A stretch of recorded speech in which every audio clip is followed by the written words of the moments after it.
안녕, 오랜만이다 야. 내가 영상 찍을 때 텐션이 말을 편하게 할 때 하고 아닐 때 하고 차이가 좀 있어서 이런 식으로 한번 진행해 볼 생각이야. 최근 한국에 다녀오고 이래저래 좀 할 게 있어서 영상 업로드 주기가 계속 길어지는데 그냥 별건 아니고 앞으로 그냥 내가 말하고 싶은 주제가 있으면 편하게 라디오처럼 만들어서 올려보려고 해. 오늘은 모처럼 한국에 다녀온 김에 한국하고 미국에서 살 때의 장단점에 대해서 10가지 정도 추려봤는데 여기에 대해서 한번 얘기해 보려고. 물론 이미 다른 유튜버들이나 블로그에서 많이 다룬 주제이긴 한데 또 내가 사는 곳이 한국인들이 흔히 생각할 수 있는 곳은 아니라 관점이 다를 수 있을 것 같기도 하고 또 내 채널이 실총이 주된 컨텐츠인 만큼 내 시점에서 얘기해보면 재밌을 것 같아가지고 정리해봤어. 첫째, 공기가 한국이 정말 생각보다 안 좋다. 내가 개인적으로 어떤 국가 여행을 갈 때 그 나라에 도착했다고 직접적으로 체감되는 순간이 있는데 바로 공항 출구 문이 열리면서 야외로 나갈 때 그 밖에 있는 공기가 감싸오면서 아, 여기 도착했구나 라고 체감이 되는 것 같아. 특히 덥거나 습한 나라 가면 공항 출구 밖 야외로 나가자마자 습기가 막 온몸을 감싸오는 그런 느낌이 있잖아. 내가 오랜 기간 해외에서 살고 있었던 적은 어릴 적 중국 제외하면 지금 살고 있는 미국이 전부인데 미국에서 오래 있다가 인천공항 내리고 출구 나가자마자 은근하게 먼지가 공기 중에 섞여 있는 게 막 느껴지더라고. 한국에서 살 땐 몰랐는데 오랜만에 한국에 들어오니까 이게 체감이 되더라. 반면 여기서 살 땐 아직까지 살면서 공기가 안 좋다고 느껴본 적은 없었던 것 같아. 근데 대신 햇빛이 한국보다 훨씬 센 것 같아.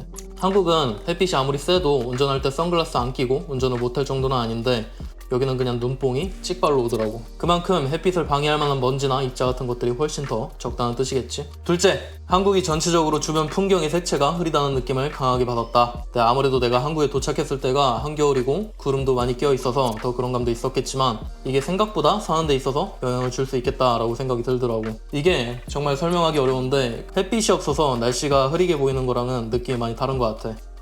아무튼 여기는 한국에 비해서 주변 풍경 자체의 채도가 낮다는 느낌은 잘 안 드는 것 같아. 그냥 내가 개인적으로 든 느낌이야. 셋째, 교통이 한국하고 비교하면 대중교통은 존재하지 않는다고 생각하는 게 편하다.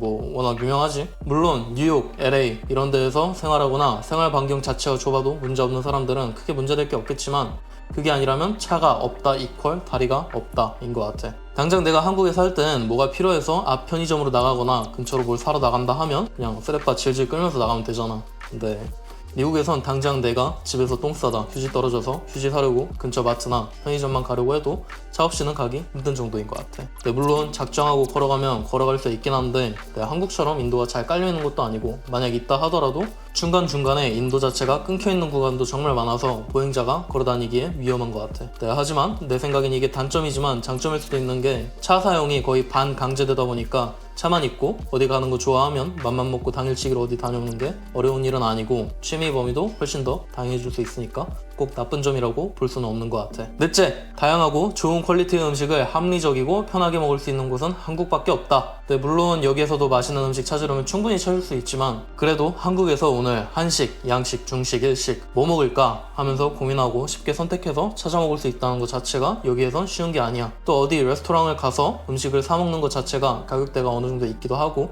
그렇다고 식당이 한국처럼 다양하게 몰려있는 것도 아니고 물론 여기서 요리해서 먹으면 가격대도 낮출 수 있고 충분히 요리는 가능하지만 혼자 사는 입장에선 고작 먹고 싶은 요리 한두 가지 하겠다고 식자재 구해다 요리하는 게 쉽지도 않고 1, 2인분에 필요한 만큼 식재료를 맞춰 사지도 못하니까 음식 관련해선 한국보다 훨씬 선택지가 적은 것 같아. 물론 동부 서부 대도시는 조금 다를 수는 있겠지만 한국이 미국보다 다양하고 퀄리티 좋은 음식을 나쁘지 않은 가격에 먹을 수 있다는 건 내가 여기 살면서 크게 느끼는 것 중 하나인 것 같아. 아무리 한국 물가가 많이 오르고 있다고 해도 말이야. 다섯째, 집에 관련된 사소한 것들이 불편한 게 전반적으로 많다. 예를 들어 한국은 온수 공급이 보일러나 지역 난방으로 되고 문제만 없으면 온수 사용이 사용 중에 끊기거나 하는 일이 잘 없는데 여기는 보통 온수탱크에 온수를 저장해뒀다 풀어 쓰는 방식이라 조금 오래 쓰다 보면 찬물이 나오고 또 별거 아니지만 한국은 더운 물, 찬물, 손잡이가 하나로 달려있는데 여기는 밸브가 따로 달려있는 것도 그냥 난 불편하더라고. 또 새로 지어진 아파트마다 다른 곳은 잘 모르겠지만 내가 살고 있는 곳은 방마다 랜 케이블이 안 뽑아져 나와. 랜 포트가 거실에 메인업으로 연결할 수 있는 포트 하나만 달랑 나오고 각 방들에서는 전화선만 연결할 수 있는 포트만 하나 달랑 나오더라고.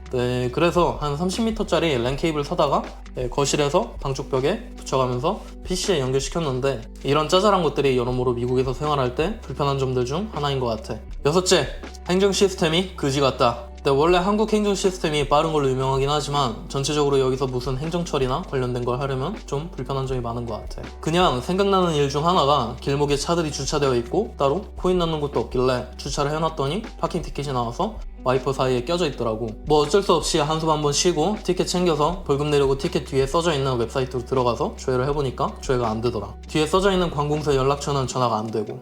네, 뭐 결국 어찌어찌 연락했는데 관공서 직원이 조회 안 되니까 티켓 가지고 직접 벌금 납부해야 된다고 해서 다운타운까지 가서 결제 잘했는데, 만약 와이퍼에 티켓 끼인 줄 모른 채로 운전하다 바람에 날아갔으면 이제 티켓이 끊긴지도 몰랐을 텐데 이런 시스템이 좀 이해가 잘 안 되더라고. 고지된 벌금 납부 날짜가 지나버리면 오버차지 되는데 말이야. 물론 주차는 내가 잘못한 게 맞는데 그래도 이런 거에 대한 배려가 좀 많이 없는 것 같아. 7째, 사람에 대해서 보는 시각이 달라진다. 이건 그냥 내가 여기 살면서 느끼는 건데, 어찌되었던 내가 살아온 인생의 대부분의 시간을 한국에서 살았었잖아. 그런 만큼 여기서 다양한 인종, 다양한 문화들을 직간접적으로 보고 느끼면서 얻어가는 게 정말 많은 것 같아. 네, 한국에서도 물론 사람들이 각기 다양한 환경에서 자라왔고 이제 각자만의 개성이 있겠지만 그래도 그 특유의 한국이 가진 통일성, 폐쇄성이 존재하는 게 미국에 와보니까 확실히 체감이 되는 것 같더라고. 하지만 이곳은 정말 지역마다 문화가 다르고 또 인종마다 문화가 다르고 그 다음 또 종교마다 문화가 다르고 또 이어서 각 가정마다도 문화의 다이내믹 풀 자체가 한국에 비해서 정말 천지 차이로 다르다는 게 사람들을 만나보면서 느껴지더라고. 이런 것들이 사람들에 대해서 보는 시각이 한국에서 살 때보다 훨씬 더 넓어진다고 느껴진 것 같아. 8째, 한국처럼 편하고 안전하게 친구들과 술 마실 수 있는 환경 자체가 없고 애초에 술을 마실 일 자체가 거의 없다. 미국에선 보통 한국처럼 친구들끼리 편하게 집 앞 근처에서 간단하게 술 마시자고 하는 것 자체가 그냥 불가능하다고 생각하면 돼.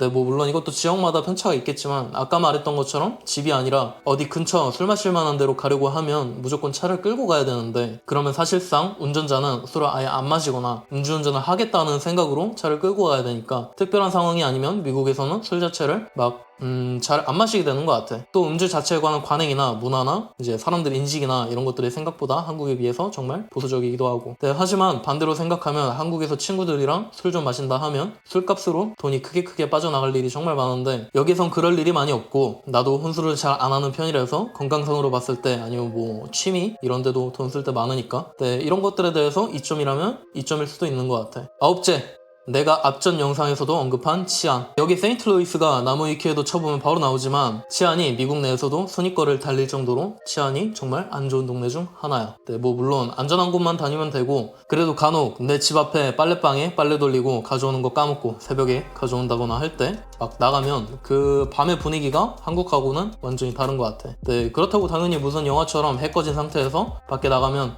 막 사람들 비명 지르고 총소리가 난무하고 목숨이 위험해지는 뭐 그런 건 아니지만 여하튼 확실히 조심해야 될 필요는 있다고 생각이 드는 정도야. 안전한 곳이 말이야. 물론 이것도 지역마다 또 그 지역 안에 사는 동네마다 편차가 있지만 이 주제는 나중에 영상으로 한번 따로 다뤄볼 생각이야. 10째, 총기 소유가 굉장히 쉽다.